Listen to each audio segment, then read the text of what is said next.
Hello friends, आपका स्वागत है ज्ञान पथ चैनल में। जैसा कि हम पिछले क्लास में भूकंप के बारे में बताए थे, अपसारी गति के बारे में बताए थे। जब एक प्लेट दूसरे प्लेट से दूर जाती है तो उसी को हम अपसारी गति कहते हैं, और अपसारी गति के कारण ही ज्वालामुखी का निर्माण होता है। तो ज्वालामुखी किसे कहते हैं, इसके बारे में हम आएंगे कि पृथ्वी पर वह प्राकृतिक छिद्र या दरार जिससे होकर के गर्म लावा या मैग्मा, राख, भाप आदि बाहर निकलता है, उसको हम ज्वालामुखी कहते हैं। जैसे यहाँ से लावा बाहर निकलता है बाहर की ओर, और इस ज्वालामुखी में ज्वालामुखी के कप के आकार के आकृति को, मुंह को क्या बोलते हैं, क्रेटर बोलते हैं इसको। और जब गर्म मैग्मा लावा जब पृथ्वी के बाहर निकलता है तो यह पृथ्वी के वायुमंडल मतलब कि बाहर हवा में उड़ा हुआ लावा शीघ्र ही ठंडा होकर के छोटे छोटे ठोस टुकड़ों में, छोटे ठोस पदार्थों में बदल जाता है, जिसको हम सिंडर बोलते हैं। और जब ज्वालामुखी का जब विस्फोट होता है, धरती को तोड़ करके जब बाहर निकलता है, तो सबसे अधिक मात्रा जो इसमें होता है वह जलवाष्प की मात्रा होती है। तो ये उद्गार अवधि के अनुसार ज्वालामुखी 3 प्रकार का होता है। एक सक्रिय ज्वालामुखी, एक प्रसुप्त ज्वालामुखी और एक शांत ज्वालामुखी। तो हम बारी बारी से इसके बारे में जानेंगे कि सक्रिय ज्वालामुखी क्या होता है। तो सक्रिय ज्वालामुखी वैसा ज्वालामुखी होता है जिससे लगातार या निरंतर उद्गार होता रहता है, उसको हम सक्रिय ज्वालामुखी बोलेंगे। वर्तमान समय में विश्व में सक्रिय ज्वालामुखी की संख्या जो है वह 500 है, और इसमें से जो प्रमुख है वह इटली का एटना, स्ट्रोम्बोली, माउंट पीस, माउंट मैनाकी, माउंट पिनाटुबो, मौना लोआ और माउंट ताल, ये सब जो हैं सक्रिय ज्वालामुखी के उदाहरण हैं। और आगे हम जानेंगे प्रसुप्त ज्वालामुखी के बारे में।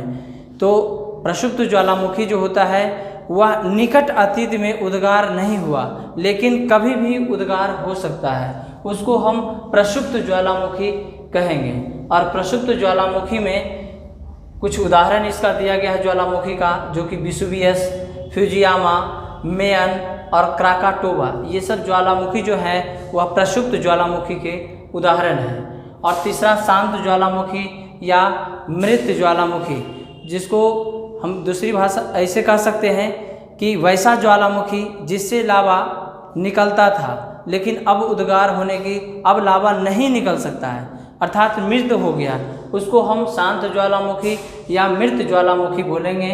जिसमें प्रमुख है पोपा, किला मंजूरी, कोह सुल्तान, देवाबंद, चिम्बराजो, एकांगुआ, ये सब ज्वालामुखी।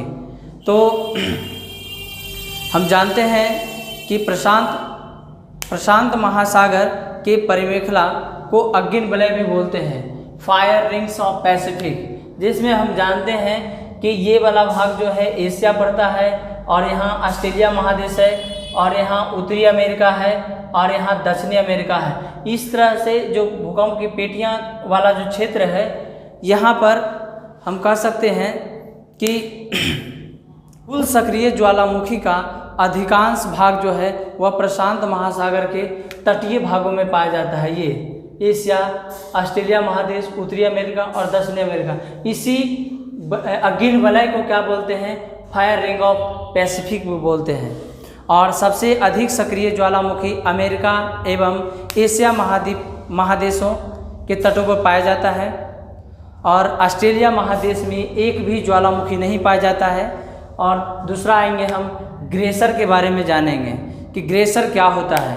तो ज्वालामुखी क्षेत्रों में उद्गार के समय दरारों या सुराखों के माध्यम से होकर के जल वाष्प जो होता है अधिक ऊंचाई तक निकलने लगता है, इसे ही हम बोलते हैं ग्लेशियर। दूसरा होता है धुआंरे। इसमें क्या होता है, धुआंरे जो होता है यह ज्वालामुखी क्रिया की अंतिम अवस्था होती है। इसमें से जल और वाष्प निकला करता है, और इसमें हम देख सकते हैं गंधयुक्त धुआंरा जो होता है उसको सोलफ तारा भी बोलते हैं, और अलास्का का अलास्का का कटमई पर्वत को हजारों धुआरों की घाटी के नाम से जानते हैं और विश्व का सबसे अलास्का का कटमई पर्वत को हजारों धुआरों की घाटी के नाम से जानते हैं और विश्व का सबसे ऊंचा ज्वालामुखी पर्वत जो है माउंट कोटोपैक्सी है और विश्व का ऊंचाई पर स्थित सक्रिय ज्वालामुखी जो है ओजस डेल सलाडो है और विश्व का सबसे शांत ज्वालामुखी जो है वह एकांगुआ है और भारत का एकमात्र सक्रिय ज्वालामुखी जो है वह अंडमान निकोबार में बैरन ज्वालामुखी है। यह एक सक्रिय ज्वालामुखी है। भूमध्य सागर का प्रकाश स्तंभ भी बोलते हैं स्ट्रोम्बोली को, क्योंकि स्ट्रोम्बोली जो है भूमध्य सागर के सिसिली के उत्तर में लिपारी द्वीप पर अवस्थित है। इससे सदा ही प्रज्वलित गैसें निकलती रहती हैं, जिससे इसका आसपास का भाग जो होता है वह प्रकाशित रहता है। इसीलिए हम भूमध्य सागर का प्रकाश स्तंभ भी कह सकते हैं स्ट्रोम्बोली ज्वालामुखी को।